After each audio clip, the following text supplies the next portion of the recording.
Hello students, आपका अपना channel S A centre Dhansoi में आपका स्वागत है। यदि आप इस चैनल पर नए हैं तो चैनल को सब्सक्राइब कर बेल आइकन प्रेस करें। पिछले वीडियो में हम लोग अभाज्य गुणनखंड विधि द्वारा एचसीएफ और एलसीएफ निकाल करके पहली संख्या गुणे दूसरी संख्या बराबर एचसीएफ गुणे एलसीएफ के संबंध पर हम लोग जो है एचसीएफ और एलसीएफ के बीच एलसीएम और एचसीएफ निकाल करके और उसको जांच किए थे कि वो सही है या गलत है। और आज की वीडियो में हम लोग जो है एक्सरसाइज 1.2 का क्वेश्चन नंबर 10 जो अभाज्य गुणनखंड विधि द्वारा निम्नलिखित पूर्णांकों के एचसीएफ और एलसीएम निकालने के लिए कह रहा है। तो यहाँ पर हम लोग देख रहे हैं कि पहला नंबर सवाल जो है 12, 15 और 21 दिया हुआ है। तो 12, 15 और 21 को बारी बारी से इसका अभाज्य गुणनखंड निकालते हैं। तो यहाँ पर हम लोग देख लेते हैं कि अगर ये 12 है तो अभाज्य गुणनखंड करते समय सबसे पहले छोटा सा अंक लेते हैं 2 से विभाजित करते हैं। अगर 2 से विभाजित नहीं होगा तो 3 से विभाजित करेंगे, 3 से विभाजित नहीं होगा तो 5 से विभाजित करेंगे। लेकिन यहाँ पर हम देखते हैं कि 2 से 12 में जब विभाजित करते हैं तो ये पूर्णतः विभाजित हो जाता है। फिर 6 आ जाता है और इसको 2 से विभाजित करते हैं तो ये 3 आ जाता है। तो यहाँ पर हम लोग देख रहे हैं कि 12 का अभाज्य गुणनखंड जो है 2 गुणे और 3 है। इसी प्रकार 15 का अभाज्य गुणनखंड निकालते हैं तो ये 3 × 5 = 15 हो जाएगा। तो इसलिए ये 15 बराबर हो गया 3 × 5 और 21 का अभाज्य गुणनखंड निकालते हैं तो 3 बार में घटाएंगे तो 3 × 7 = 21 हो जाएगा। ये हो जाएगा 21 बराबर 3 × 7। अब कह रहा है कि हमें एचसीएफ निकालना है। तो एचसीएफ निकालने के लिए हम लोग देखते हैं कि ये तीनों संख्याओं के गुणनखंड में कौन सी ऐसी अभाज्य संख्या है जो तीनों में मौजूद है। तो 12 के अभाज्य गुणनखंड में 3 है, 15 के अभाज्य गुणनखंड में भी 3 है और 21 के अभाज्य गुणनखंड में भी 3 है। तो ये 3 जो संख्या है वो तीनों में मौजूद है, इसलिए एचसीएफ जो है वो 3 हो जाएगा। अब निकालते हैं हम एलसीएम। तो एलसीएम निकालने के लिए पिछले वीडियो में हम लोग आप लोगों को बताए हैं कि ये तीनों में मिलने वाली संख्याओं को तो लिखेंगे ही, लेकिन उन संख्याओं को भी लिखेंगे कि जो संख्याएं अन्य संख्याओं के गुणनखंडों में मौजूद नहीं है। तो तीनों में सबसे पहले देखते हैं कि वैनिष्ठ संख्या 3 है तो उसको नोट कर लेते हैं मल्टीप्लाई का संकेत दे करके। अब देखते हैं कि कौन अब ऐसी संख्या बची हुई है जो एक दूसरे में उपस्थित नहीं है। तो यहाँ पर देखते हैं कि 2 × 2 जो है 2 और 2 जो है किसी अन्य में उपस्थित नहीं है तो इसको भी यहाँ पर लिख देंगे। और यहाँ पर देखते हैं कि 5 जो है उपस्थित नहीं है, इसके बाद यहाँ 7 जो है उपस्थित नहीं है। अब मल्टीप्लाई कर देते हैं तो ये 420 हो जाता है। तो आप लोग देख लिए इसके अभाज्य गुणनखंड करके हमने एचसीएफ और एलसीएम कैसे निकाला। अब जो सवाल 2 और 3 नंबर दिया गया है आप जो है घर पर इसको बनाइए। अगर कहीं भी आपको अगर दिक्कत होता है कि आप कमेंट में इसको जो है डाल सकते हैं, कमेंट में लिख सकते हैं। अगर आपको अगर समस्या आती है तो नेक्स्ट वीडियो में समस्या को समाधान करने की कोशिश की जाएगी। अब हम एक्सरसाइज 1.2 का नेक्स्ट क्वेश्चन 4 जो है इस पर विचार करते हैं। तो दिया गया है कि एचसीएफ 306 और 657 बराबर 9। तो एलसीएम 306 और 657 ज्ञात कीजिए। इसका मतलब यह हुआ कि पहली संख्या और दूसरी संख्या का एचसीएफ जो है 9 दिया गया है तो हमें पहली संख्या और दूसरी संख्या का एलसीएम ज्ञात करना है। रिलेशन पर हम विचार करते हैं कि यहाँ पर पहली संख्या गुणे दूसरी संख्या बराबर एचसीएफ गुणे एलसीएम दिया गया है। ये फॉर्मूला जो होता भी है। अब यहाँ पर हम देख लेते हैं कि a बराबर 306 है और b बराबर 657 है। तो a का मतलब यहाँ पर पहली संख्या से है और b का मतलब यहाँ पर दूसरी संख्या से है। और इसका एचसीएफ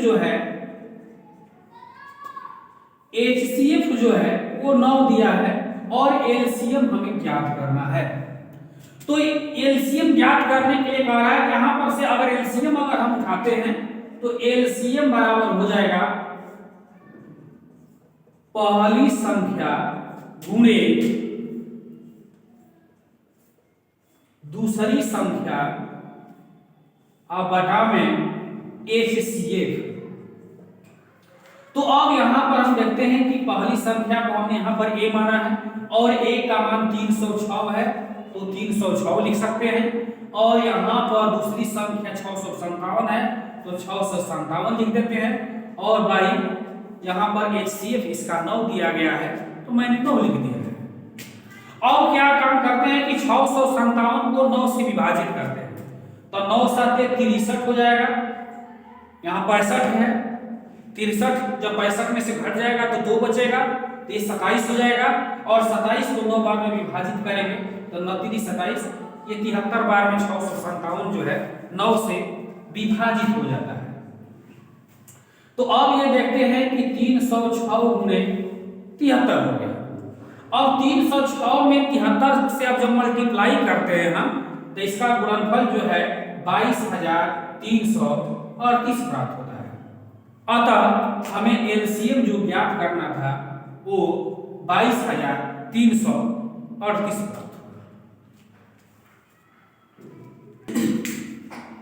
अब हम लोग नेक्स्ट प्रश्न है 5 पर विचार करते हैं। एक्सरसाइज 1.2 का कह रहा है कि जांच कीजिए कि क्या किसी प्राकृत संख्या n के लिए संख्या 6 के पावर n अंक 0 पर समाप्त हो सकती है।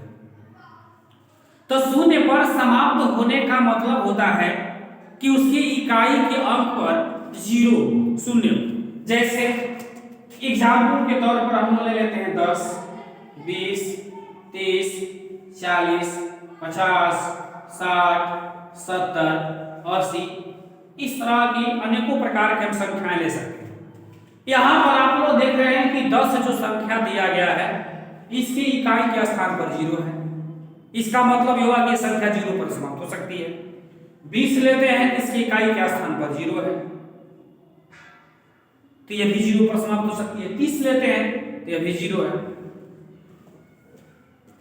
इस संख्या को पता लगाने के लिए कि कौन सी संख्या 0 पर समाप्त हो सकती है, उसके लिए एक कंडीशन पर हम विचार करते हैं। और यहाँ पर कंडीशन दिया हुआ है कि यदि x के पावर n में x के अभाज्य गुणनखंड में 2 और 5 उपस्थित हो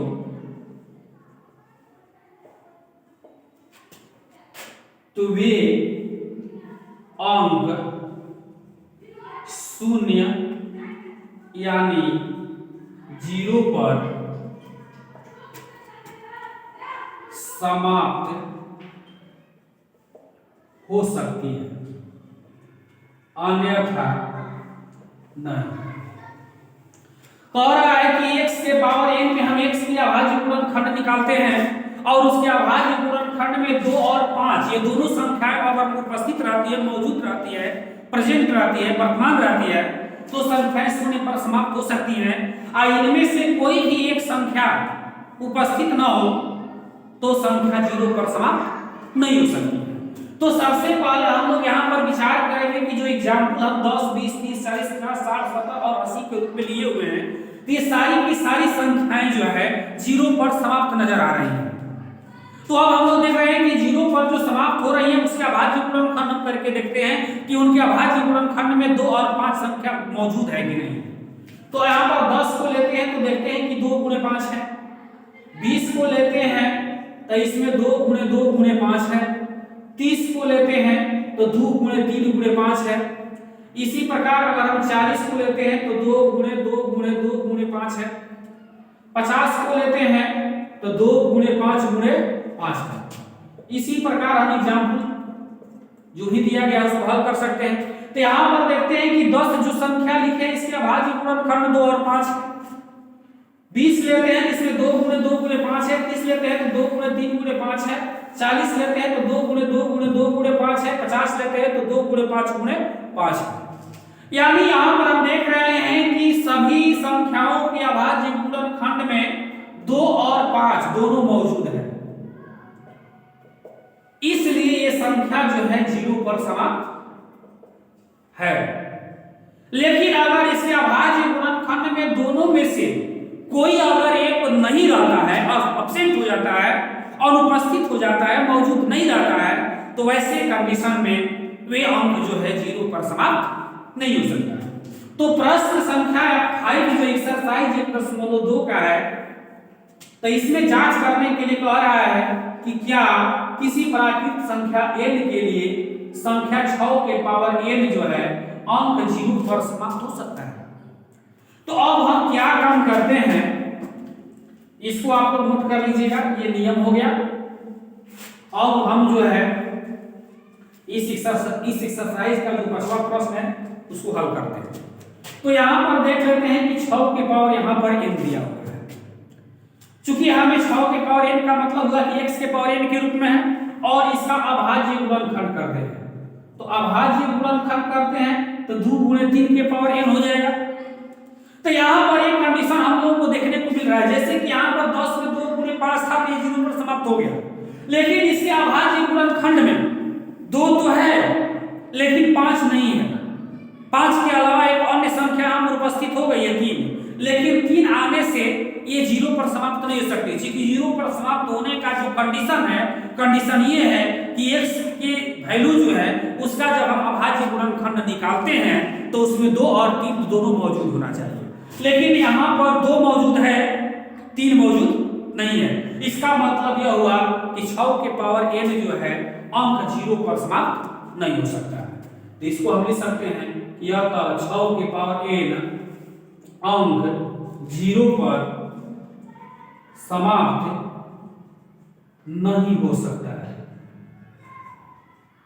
नहीं हो सकती है।